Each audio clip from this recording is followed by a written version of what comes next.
In Brazil, President Lula da Silva launched the North-South Railroad, a project that links 4 regions along more than 2,200 kilometers. In Russia, South African President Cyril Ramaphosa arrived in Saint Petersburg along with other African leaders after his visit to Kiev to mediate in the armed conflict with Ukraine. And in Uganda, the army reported the death toll from an attack on a school in the nation's west rose to 37. Hello, welcome to From the South. I'm Luis Alberto Matos from the TeleSUR studios in Havana, Cuba. We begin with the news. Brazilian President Luis Ignacio da Silva inaugurated the Rio Verde terminal in Goiás state. The ceremony marked the conclusion of the construction works of the North-South Railroad initiated 35 years ago. The railroad represented a major connection in the backbone of Brazil's rail network as it links together the ports of Itaqui, Maranhão to that of Santos and Sao Paulo. The construction project began late in the 1980s and stretches for more than 2,000 kilometers. It gives Goiás, Mato Grosso, and Minas Gerais with strong production of commodities such as soy, corn, and cotton. A new report shows that 169 human rights activists were murdered during the 4 years that far-right President Jair Bolsonaro governed Brazil. In Recife, our correspondent Brian Meir has more. Well, President, Jair Bolsonaro and his allies from Big Agro encouraged violence against groups like landless rural workers and indigenous people in Brazil. A new study released this week by the NGOs Justiça Global and Terra de Direitos documents violence against human rights defenders during his presidency, like the case of MST settlement coordinator José Severino in Pernambuco. In 2019, we occupied land in Jordão, and I was beaten. I was kicked in the face and blacked out for about 5 minutes, and the guy next to me was shot in the head. But thanks God it wasn't a homicide, but we suffered a brutal attempted homicide that we in our settlement in Jordão that day. The study documents 1,171 cases of violence against human rights defenders, including 169 murders. It accuses Bolsonaro of treating indigenous people and landless rural workers as central enemies to his government. It recommends that President Lula implement the actions defined in his transition team's plan for defending human rights activists and calls for structural reforms to eradicate conditions that lead to violence. This is an important study which shows the grave conditions suffered by human rights defenders during the last 4 years.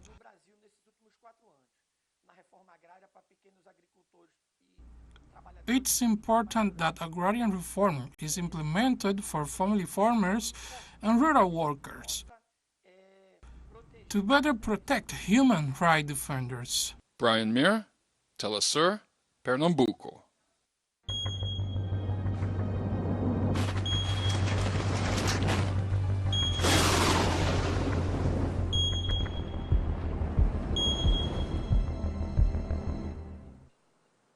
In Brazil, at least 3 people lost their lives as a result of the storms and floods affecting the south of the country after having an extratropical hurricane.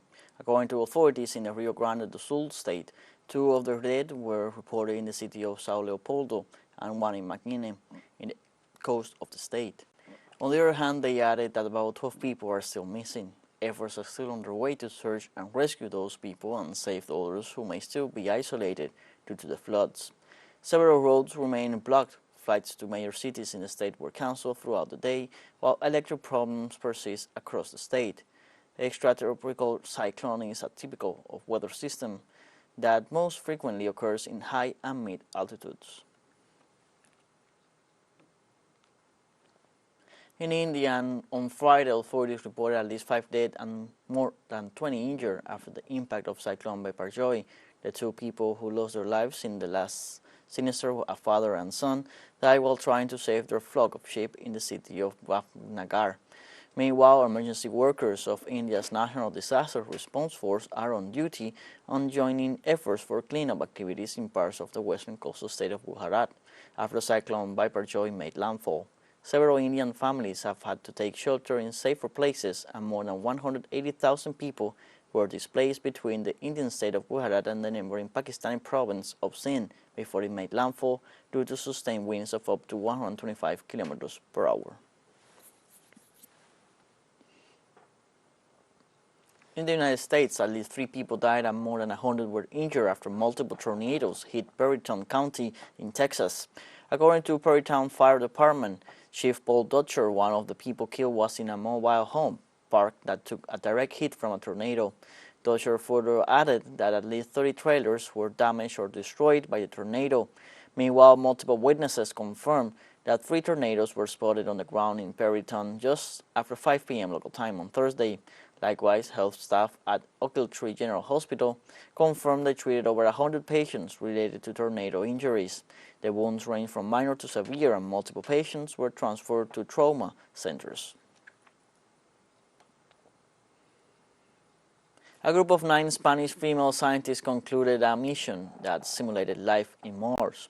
The Hypatia-1 mission conducted at the Space Analog Facility in the Utah Desert in the United States is primarily aimed at making women more visible in space exploration and promote scientific vocations among young girls.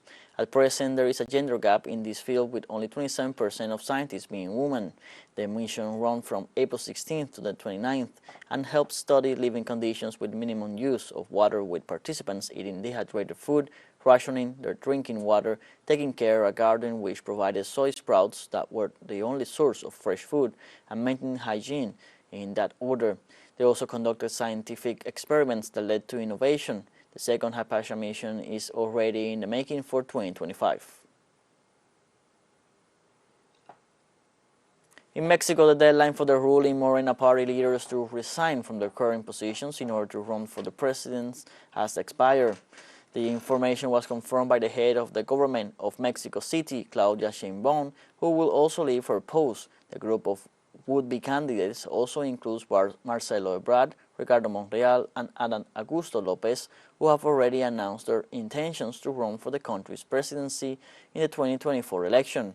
Mexican President Andrés Manuel López Obrador said that at least 8 members of his cabinet have presidential aspirations for next year. On Friday, students and authorities of the University of Panama denounced brutal police repression during a peaceful protest against a questioned mining agreement. The students tried to block the Transismica Avenue of the capital. They rejected the contract signed by the government with the subsidiary of the Canadian company First Quantum. A riot police unit neutralized the protest, suffocating all members of the university community, including children and neighbors, with tear gas. The rector of the House of Studies, Eduardo Flores, denounced the indiscriminate use of force. The protested mining deal was declared unconstitutional in 2017.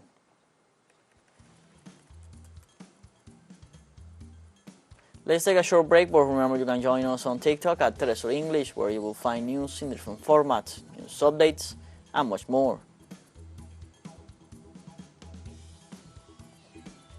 Other stories coming up. Stay with us.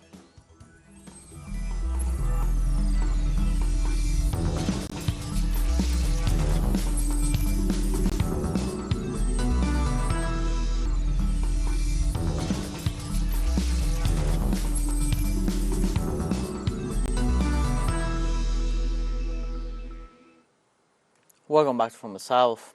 The president of Ecuador, Guillermo Lasso, announced on Friday his government's priorities for the pro-tempore presidency of the 29th Ibero-American Summit 2023-2024. The presentation ceremony of the summit took place at the Carondelet Palace, where the president emphasized that the moment is essential for Ecuador's relationship with the Ibero-American community. Lasso assured that his country is committed to Ibero-American values related to development, education, culture, science, technology, and innovation. For his part, Foreign Minister Gustavo Manrique explained that the foreign ministers' meetings seek to address issues of social inclusion and health in line with the region's objectives. The president of Venezuela, Nicolás Maduro, met with the Minister of State for International Cooperation of the United Arab Emirates, Reem Ibrahim al-Hashimi.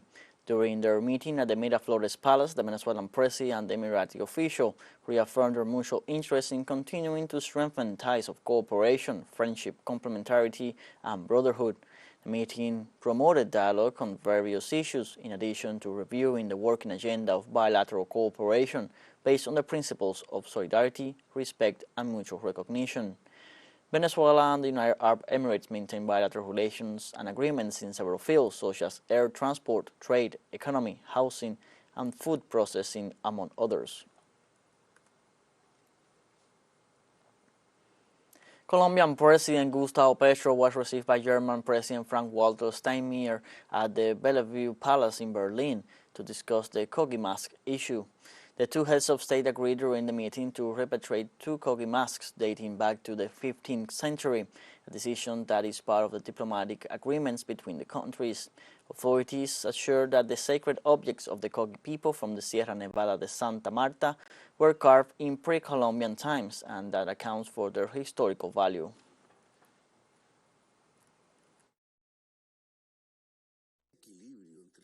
The balance between human beings and nature, its vital explosion, is taught by the Kogis and almost all the ancestral peoples of the Americas. The same happens with all the ancestral peoples of the world. For them, the balance between human beings and nature was practically the beginning.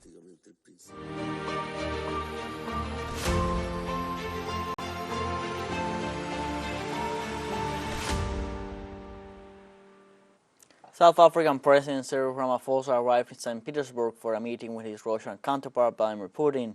According to the South African presidency, the arrival of President Ramaphosa to St. Petersburg followed constructive discussions with his Ukrainian counterpart Volodymyr Zelensky, adding the African delegation would meet with the Russian head of state Vladimir Putin to seek a road to peace to the 16-month-long conflict between Ukraine and Russia.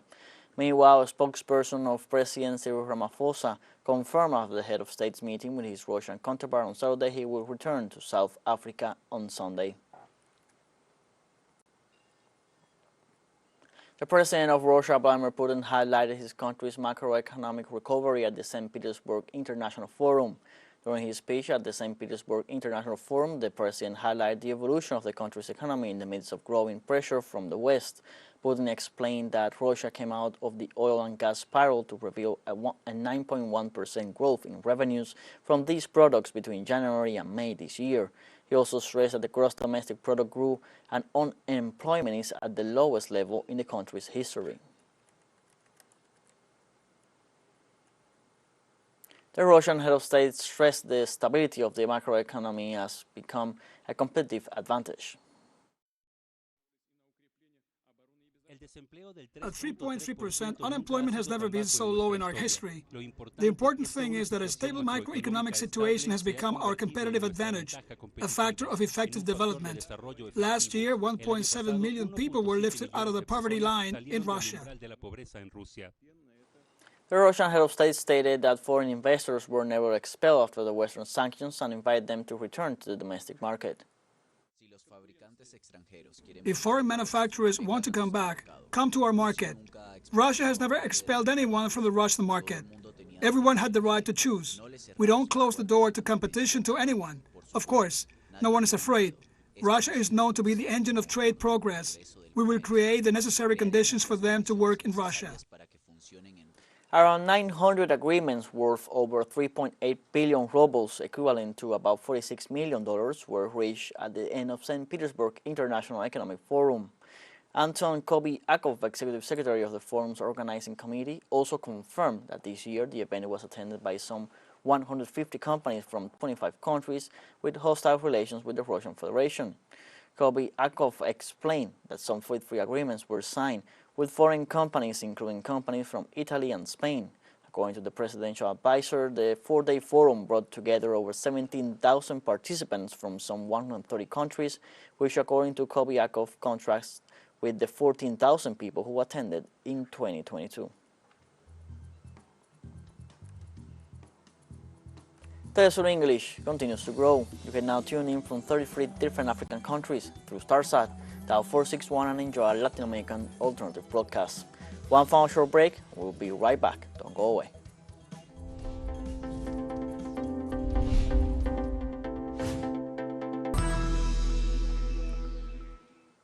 Welcome back from the south. On Friday, NATO defense ministers met in Belgium to prepare for the Vilnius summit and Ukraine's accession to the alliance. During his speech at the meeting, NATO Secretary General Jens Stoltenberg ruled out Kiev's entry into the bloc because no candidate can formalize its membership while it is in conflict. The Secretary General said that the doors of the organization would remain open to Kiev. However, the allies expressed their concern about the fate of the arms sent to Ukraine, as the conflict highlights the loss of industrial capacity in the West and the production of military equipment from Europe.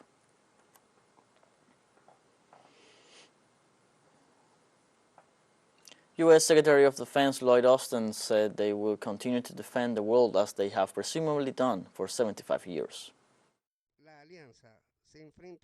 The alliance faces historic challenges, but we are meeting those challenges with confidence and, above all, with unity. Make no mistake, we will not be drawn into Putin's war choice, but we will strengthen NATO's defense and deterrence. We will defend every inch of NATO's territory, and we will continue to defend the open world of rules and rights that NATO has so proudly supported for nearly 75 years. On Friday, the European Union called on the leaders of Serbia and Kosovo to meet in Brussels next week in an attempt to ease growing tensions between the sides. A spokesman for the European Union informed that the President of Serbia, Aleksandar Vučić, and the Prime Minister of Kosovo, Albin Kurti, were invited to a meeting, and further details will be announced. The initiative comes after weeks of tensions between the parties. In this sense, the European bloc called on the authorities of Serbia and Kosovo to remain calm in order to avoid confrontation.